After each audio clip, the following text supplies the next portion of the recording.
ginagawa ng boss. Game. Reyna Lopez. Reyna Lopez. Pa ilang taon na po kayo? Ang 50 na.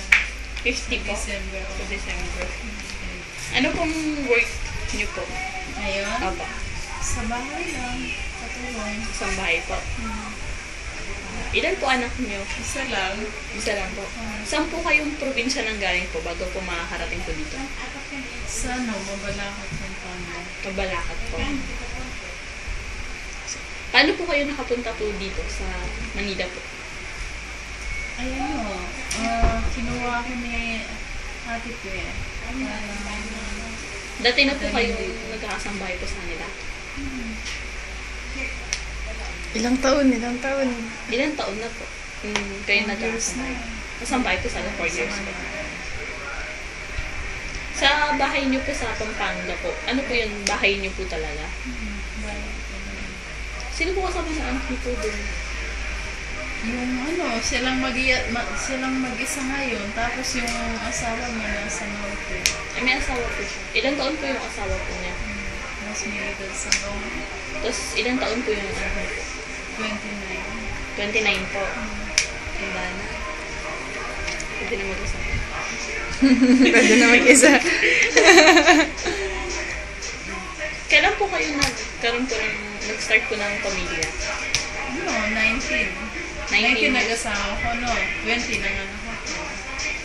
20 po? Bilis. Ang bilis. Parang kami ni Ron, ilang taon na kami gumagawa. Ano pong pangalan po ng anak niyo po? Louie Aquino. Louie po? Louie Aquino. Ano pong trabaho niya po ngayon? Welder. Welder po. Nag-college po siya? Hindi, hanggang high school lang. High Kasi school nabarkada graduate po. nung nasa abroad ako. Sama talagang bata. Kaya nga, umuwi na ako yung lahat ng pinadala ko sa kanya, nawala lang. Ay, na ano niya po? Sa barkada po? Baby, sa Ayun, barkada. saan kayo nakarating? Piniperwisyo niya ang pinauwi kong kasangkapan sa kanya. Piniperwisyo ako sa kanya. Pero yung ibang tao, hindi naman yung piniperwisyo. Ikaw lang ate. Pero kung may mga may mga napagawa naman po sa bahay niyo nung nasa abroad po kayo. Eh, saan siya nakarating? Saan po kayo nakarating nung? Saan nakarating? Una akong mag-apply, 1984, sa Singapore, sa New Saudon. Tapos si Ano pong Katawa, trabaho niyo po doon? domestic helper din. Domestic. Tapos po yung sunod po. Sumunod yun, lady driver at the same time, domestic helper all around.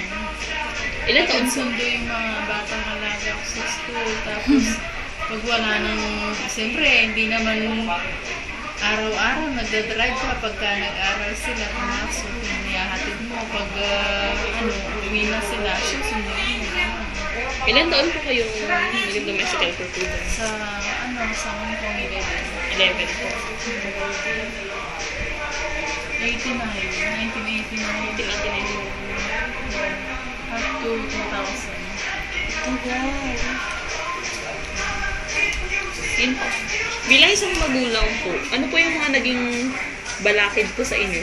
Yung sa anak niyo po? Ako nga, gusto ko nga, kaya nga ako nag-apply ng mag-abroad, para mabuhay ko siya, kahit ako lang, kaya ko siya mabuhay. Talagang kinaya ko, pati nga yung family ko, pati natutulungan ko sila, Pero, yun, nabarkada siya. Ang hirap pala ng yung anak mo, hindi lumaki sa'yo. Napapabayaan po yung sarili. Ilan taon po siyang napabarkada po siya?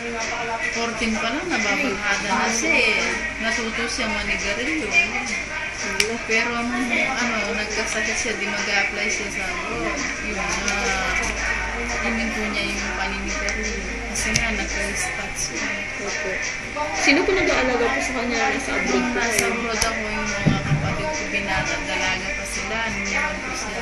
Opo. Tapos, yung nanay ko, 4 ang nag-aalaga sa kanya, 3 kong kapatid, dalaga, binata, tapos yung nanay ko, upang himas siya sa bahay. Opo. Ay, bali sama-sama po sila sa isang bahay? Kasi, iwalay nga kami ng tao. So, iniwan ko yung anak ko sa magulang ko, sa kapatid. Magti-3 pa lang siya nung umalis ako. Tapos nung dumating ako, na after 3 years sa Singapore, kasi 7 na siya. Malaki na. Tapos nung nag-umpong ako, pa-uwi-uwi lang ako pagka, yun nga, nabarkada siya, no. Tapos pinagsabihan ko na, anak, pagbutihan mo naman ang pag-aaral mo. Tamo na siya ng tamo. Pagka nandun na ako, gano'n na naman daw. Wait lang, ate. Sige. Buti na lang may post pa to. Sige. Nangalahati na kayo, ba? Game. Oh, okay na. Sige. Yun po, yung gastos po ninyo nung nasa abroad po kayo, pinapadala nyo po na mga pera po sa kapatid nyo, sa anak nyo po. Sino po Nung mga una, nung bata pa yung anak ko, kasi sa tingin ko hindi pa niya kayang tumanggap ng pera, no. Pero nung alam kong malaki na siya, nung after na siya, graduating na siya sa elementary, pinadala ko na sa kanya yung pera.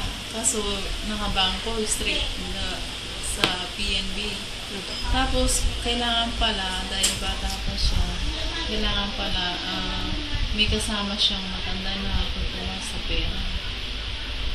Pero nung binata na siya, pinadadalang ko 10,000 naman. Tapos mas malaki yung kanya kaysa sa lola niya. Sino po nagpa-budget po nung pagka ganun po? Na siya po yung pinapadalhan? Kasi nga may sarili kaming bahay, no. Iniwan ko na yung dahil yung mga kapatid ko, may asawa na yung mga kapatid mo. Tapos yung nanay ko, siya na yung sa kanya, nag-aasikaso. 7,000 siya, tapos yung nanay ko 3,000 na. Laki naman niya. Oo. Kasi nga, iniisip ko kung magkulangan siya ng pera dun saan siya umuutang. Kaya dinadagdagan ko yun para sa kanya. Hindi pala maganda yun dahil sa sobrang pera. Ayun. Alam mo yung mga kabataan sa amin, pag alam nila may pera yung bata, dahil siyempre bata pa no. Gano'n, nabarkada siya. Kaya pati gamit na pinadala ko sa kanya, nawala. Paano po nawala? Yung TV, 29 inches. Ayun, nawala yung oven, yung mini oven na electric. Tapos, marami akong gamit na pinadala sa kanya. Gagamitan sa bahay. Bali po siya na po yung nag-grocery po. Siya na po bumibili ng pagkain niya. Nag-grocery pa daw sa Clark, no? Napaka-saucy niya. Saan po? Clark Air Base. Sa Duty free. Duty free. Sa Pampanga. Grabe. Social doon. Mga super duty free. Pagkain abroad din nandun eh. Aba, masaya lang ba siya sa pagkain? Hindi siya kumakain ng bulat. Gusto niya puro yung hindi kayabangan, Sa totoo lang, sabi ng nanay ko, alam mo na yung anak mo niyak, sabi niya. Pag nagluto ng ulo, hindi niya kakain. Pero pagahin mo siya ng baboy, sabi niya, hindi daw siya natitinga. Hindi niya inaayawan yung karne. Pero pagdating sa gulay, hindi ayaw niya. Parang kapatid ko lang. Yun, saang bansa nakarating si ate? Sinabi na niya kanina eh. Binanggit niya na ba lahat? Singapore. Hong Kong, ganun. Okay, sige. Kate, sara natin pinto.